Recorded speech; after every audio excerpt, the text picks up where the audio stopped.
যারা নাকি গবেষণা করে, বড় বড় সায়েন্টিস্ট, বিজ্ঞানী, তারা কখনো নাস্তিক হয় না। বড় বড় বিজ্ঞানী কোনোদিন নাস্তিক হয় না। আল্লাহরে মানুক আর না মানুক, অন্তত এইটা স্বীকার করে নিশ্চয়ই এই সব কিছুকে কন্ট্রোল করার জন্য কেউ না কেউ আছে, নইলে এইরকম সিস্টেমেটিক পদ্ধতিতে এটা চলতে পারে না। আমি গত কয়েক বছর আগে মহাশূন্য গবেষণাগার, যেখানে মহাশূন্য গবেষণা হয়, হিউস্টন,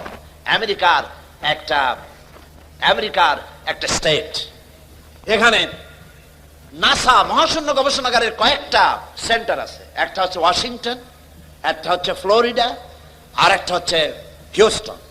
হিউস্টন যেখান থেকে মাইকেল কলিন্স, নীল আর্মস্ট্রং যেখান থেকে তারা চাঁদে গমন করেছিল, সেই জায়গাটা, সেখানে আমি গিয়েছি।